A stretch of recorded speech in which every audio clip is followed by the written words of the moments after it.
Hi, it's Natasha N.K.O, 26th of July, Sunday, 17:58. I'm finishing off James Joyce's Dubliners. We've read The Sisters, An Encounter, Araby, Evelyn, After the Race, Two Gallants, The Boarding House, A Little Cloud, Counterparts, Clay, A Painful Case, Ivory Day in the Committee Room, A Mother, Grace, and now we're reading The Dead, the big finale. Goes. Lily, the caretaker's daughter, was literally run off her feet. Hardly had she brought one gentleman into the little pantry behind the office on the ground floor and helped him off with his overcoat than the wheezy hall door bell clanged again, and she had to scamper along the bare hallway to let in another guest. It was well for her she had not to attend to the ladies also. But Miss Kate and Miss Julia had thought of that and had converted the bathroom upstairs into a ladies' dressing room. Miss Kate and Miss Julia were there, gossiping and laughing and fussing, walking after each other to the head of the stairs, peering down over the banisters and calling down to Lily to ask who had come. It was always a great affair, the Mrs. Morcan's annual dance. Everybody who knew them came to it. Members of the family, old friends of the family, the members of Julia's choir, any of Kate's pupils that were grown up enough, and even some of Mary Jane's pupils too. Never once had it fallen flat. For years and years it had gone off in splendid style, as long as anyone could remember. Ever since Kate and Julia, after the death of their brother Pat, had left the house in Stony Batter and taken Mary Jane, their only niece, to live with them in the dark, gaunt house on Usher's Island, the upper part of which they had rented from Mr. Fulham, the corn factor on the ground floor. That was a good 30 years ago, if it was a day. Mary Jane, who was then a little girl in short clothes, note 177, short clothes is not yet ready for long skirts, the sign of maturity. Mary Jane, who was then a little girl in short clothes, was now the main prop of the household, for she had the organ in Haddington Road, note 178. Haddington Road. Mary Jane is organist at St Mary's, Haddington Road. She had been through the academy and gave a pupils' concert every year in the upper room of the Antient concert rooms. Many of her pupils belonged to the better class families on the Kingsdown and Dalkey line, Dalkey line. Old as they were, her aunts also did their share. Julia, though she was quite grey, was still the leading soprano in Adam and Eve's, and Kate, being too feeble to go about much, gave music lessons to beginners on the old square piano in the back room. Lily, the caretaker's daughter, did housemaid's work for them. Though their life was modest, they believed in eating well, the best of everything, diamond bone sirloins, 3-shilling tea, and the best bottled stout. But Lily seldom made a mistake in the orders, so that she got on well with her 3 mistresses. They were fussy, that was all. But the only thing they would not stand was back answers. Note 179. 179 back answers, cheeky retorts. Of course, they had good reason to be fussy on such a night, and then it was long after 10 o'clock, and yet there was no sign of Gabriel and his wife. Besides, they were dreadfully afraid that Freddie Marlins might turn up screwed. Note 180. Screwed, drunk. They would not wish for worlds that any of Mary Jane's pupils should see him under the influence, and when he was like that, it was sometimes very hard to manage him. Freddie Marlins, Malins, Freddie Marlins always came late, but they wondered what could be keeping Gabriel, and that was what brought them every 2 minutes to the banisters to ask Lily had Gabriel or Freddie come. "Oh, Mr. Conroy," said Lily to Gabriel when she opened the door for him. "Miss Kate and Miss Julia thought you were never coming." "Good night, Mrs. Conroy." "I'll engage they did," said Gabriel, "but they forget that my wife here takes 3 mortal hours to dress herself." He stood on the mat, scraping the snow from his goloshes, while Lily led his wife to the foot of the stairs and called out, "Miss Kate, here's Mrs. Conroy." Kate and Julia came toddling down the dark stairs at once. Both of them kissed Gabriel's wife, said she must be perished alive, and asked was Gabriel with her. Here I am, as right as the mail. Aunt Kate, go on up, I'll follow, called out Gabriel from the dark. He continued, scraping his feet vigorously, while the three women went upstairs laughing to the ladies' dressing room. A light fringe of snow lay like a cape on the shoulders of his overcoat, and like toe-caps on the toes of his goloshes. And as the buttons of his overcoat slipped with a squeaking noise through the snow-stiffened frieze, a cold, fragrant air from out of doors escaped from crevices and folds. "Is it snowing again, Mr. Conroy?" asked Lily. She had preceded him into the pantry to help him off with his overcoat. Gabriel smiled at the 3 syllables she had given his surname and glanced at her. She was a slim, growing girl, pale in complexion and with hay-coloured hair. The gas in the pantry made her look still paler. Gabriel had known her when she was a child and used to sit on the lowest step nursing a rag doll. "Yes, Lily," he answered, "and I think we're in for a night of it." He looked up at the pantry ceiling, which was shaking with a stamping and shuffling of feet on the floor above, listened for a moment to the piano, and then glanced at the girl, who was folding his overcoat carefully at the end of a shelf. "Tell me, Lily," he said in a friendly tone, "do you still go to school?" "Oh, no, sir," she answered. "I'm done schooling this year and more." "Oh, then," said Gabriel gaily, "I suppose we'll be going to your wedding one of these fine days with a young man, eh?" The girl glanced back at him over her shoulder and said with great bitterness, "The men that is now is only all palaver and what they can get out of you." Gabriel coloured as if he felt he had made a mistake, and without looking at her, kicked off his galoshes and flicked actively with his muffler at his patent leather shoes. He was a stout, tallish young man. The high colour of his cheeks pushed upwards even to his forehead, where it scattered itself in a few formless patches of pale red, and on his hairless face there scintillated restlessly the polished lenses and the bright gilt rims of the glasses which screened his delicate and restless eyes.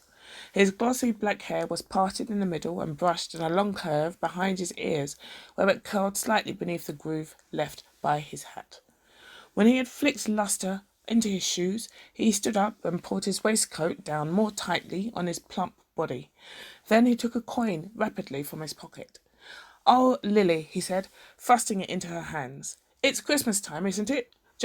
Here's a little—" He walked rapidly towards the door. "Oh, no, sir," cried the girl, following him. "Really, sir, I wouldn't take it." Christmas time," said Gabriel, almost trotting to the stairs and waving his hand to her in deprecation. The girl, seeing that he had gained the stairs, called out after him, "Well, thank you, sir." He waited outside the drawing-room door until the waltz should finish, listening to the skirts that swept against it and to the shuffling of feet. He was still discomposed by the girl's bitter and sudden retort. It had cast a gloom over him which he tried to dispel by arranging his cuffs and the bows of his tie. He then took from his waistcoat pocket a little paper and glanced at the headings he had made for his speech. He was undecided about the lines from Robert Browning, for he feared they would be above the heads of his hearers. Some quotation that they would recognise from Shakespeare or from the Melodies, note 181. Melodies, Thomas More's Irish Melodies, 1808 to 1834. Some quotation that they would recognise from Shakespeare or from the Melodies would be better. The indelicate clacking of the men's heels and the shuffling of their soles reminded him that their grade of culture differed from his. He would only make himself ridiculous by quoting poetry to them which they could not understand. They would think that he was airing his superior education. He would fail with them just as he had failed with the girl in the pantry. He had taken up a wrong tone. His whole speech was a mistake from first to last, an utter failure. Just then his aunts and his wife came out of the ladies' dressing room. His aunts were 2 small, plainly dressed old women. Aunt Julia was an inch or so the taller.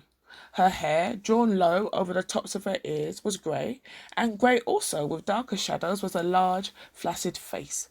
Though she was stout in build and stood erect, her slow eyes and parted lips gave her the appearance of a woman who did not know where she was or where she was going. Aunt Kate was more vivacious. Her face, healthier than her sister's, was all puckers and creases, like a shrivelled red apple, and her hair, braided in the same old-fashioned way, had not lost its ripe nut colour. They both kissed Gabriel frankly. He was their favourite nephew. the son of their dead elder sister Ellen, who had married T.J. Conroy of the Port and Docks.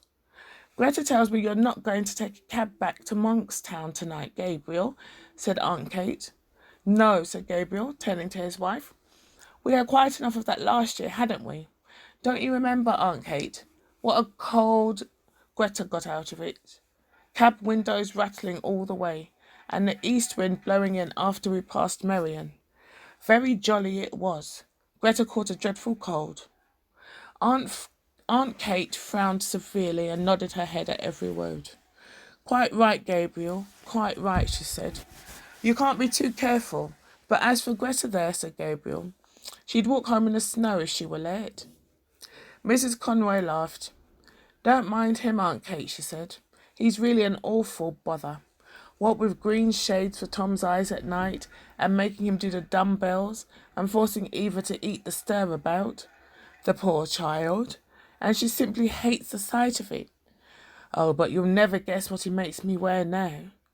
She broke out into a peal of laughter and glanced at her husband, whose admiring and happy eyes had been wandering from her dress to her face and hair. The two aunts laughed heartily too, for Gabriel's solicitude was a standing joke with them. Galoshes. Note 182. Galoshes, rubber overshoes. Galoshes, said Mrs. Conroy. That's the latest. Whenever it's wet underfoot, I must put on my galoshes. Tonight even, he wanted me to put them on, but I wouldn't. The next thing he'll buy me will be a diving suit. Gabriel laughed nervously and patted his tie reassuringly, while Aunt Kate nearly doubled herself, so heartily did she enjoy the joke. The smile soon faded from Aunt Julia's face, and her mirthless eyes were directed towards her nephew's face. After a pause, she asked, And what are galoshes, Gabriel? Galoshes, Julia, exclaimed her sister. Goodness me, don't you know what galoshes are? You wear them over your boots, Greta, isn't it? Yes, said Mrs. Conroy. Gutta-percha things. Gutta-percha.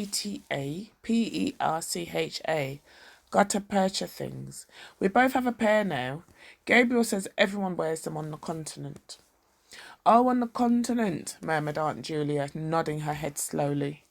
Gabriel knitted his brows and said, as if he were slightly angered, It's nothing very wonderful, but Greta thinks it's very funny because she says the word reminds her of Christie minstrels. Note 183. Christie minstrels, white entertainers in blackface. Greta thinks of gollywogs, popular African dolls. But tell me, Gabriel, said Aunt Kate with brisk tact. Of course you've seen about the room. Greta was saying. Oh, the room is all right, replied Gabriel. I've taken one in the Gresham. To be sure, said Aunt Kate. By far the best thing to do.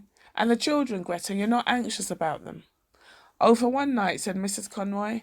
Besides, Bessie will look after them. To be sure, said Aunt Kate again. What a comfort it is to have a girl like that, one you can depend on. There's that Lily, I'm sure I don't know what has come over her lately. She's not the girl she was at all. Gabriel was about to ask his aunt some questions on this point, but she broke off suddenly to gaze after her sister, who had wandered down the stairs and was craning her neck over the banisters. Now I ask you, she said almost testily, where is Julia going? Julia, where are you going? Julia, who had gone halfway down one flight, came back and announced blandly, Here's Freddie. At the same moment, a clapping of hands and a final flourish of the pianist told that the waltz had ended. The drawing-room door was opened from within, and some couples came out. Aunt Kate drew Gabriel aside hurriedly and whispered into his ear, Slip down, Gabriel, like a good fellow, and see if he's all right, and don't let him up if he's screwed. I'm sure he's screwed, I'm sure he is. Gabriel went to the stairs and listened over the banisters. He could hear two persons talking in the pantry. Then he recognised Freddie Marlin's laugh. He went down the stairs noisily. It's such a relief, said Aunt Kate to Mrs. Conroy, that Gabriel is here. I always feel easier in my mind when he's here. Julia, there's Miss Daly and Miss Power will take some refreshment. Thanks for your beautiful waltz, Miss Daly. It made lovely time. A tall, wizen-faced man with a stiff, grizzled moustache and swarthy skin who was passing out with his partner said, "And may we have some refreshment too, Miss Morgan?" "Julia," said Aunt Kate summarily, "and here's Mr. Brown and Miss Furlong. Take them in, Julia, with Miss Daly and Miss Power." "I'm the man for the ladies," said Mr. Brown, pursing his lips until his moustache bristled and smiling in all his wrinkles. "You know, Miss Morgan, the reason they are so fond of me is—" He did not finish his sentence, but seeing that Aunt Kate was out of earshot, at once led the three young ladies into the back room. The middle of the room was occupied by two square tables placed end to end, and on these Aunt Julia and the caretaker were straightening and smoothing a large cloth. On the sideboard were arrayed dishes and plates and glasses and bundles of knives and forks and spoons. The top of the closed square piano served also as a sideboard for viands, viands, and sweets. At a smaller sideboard in one corner, two young men were standing drinking hop bitters. Note 184.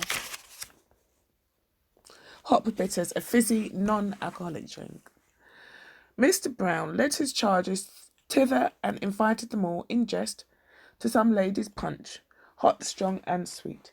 As they said they never took anything strong, he opened 3 bottles of lemonade for them. Then he asked one of the young men to move aside, and taking hold of the decanter, filled out for himself a goodly measure of whisky.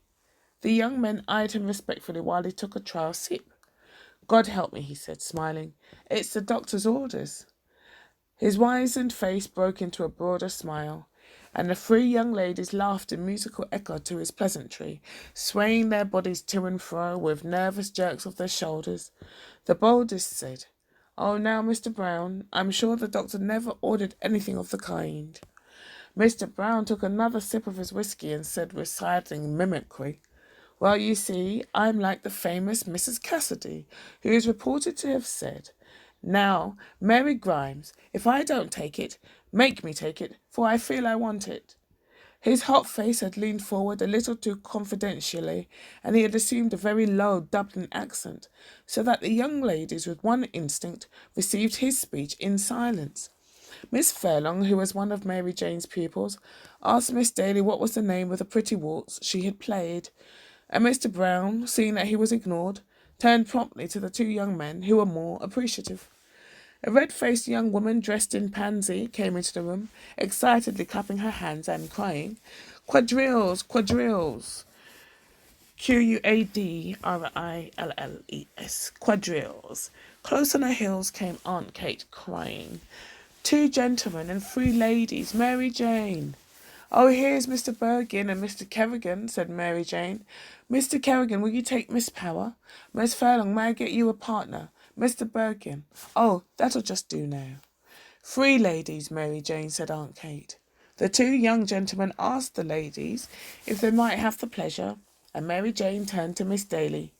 "Oh, Miss Daly, you're really awfully good, after playing for the last 2 dances, but really we're so short of ladies tonight."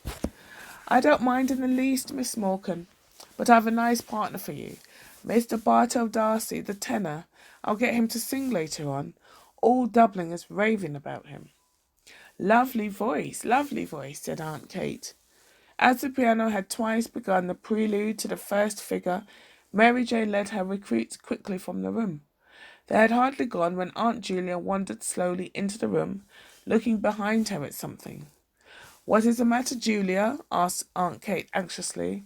"Who is it?"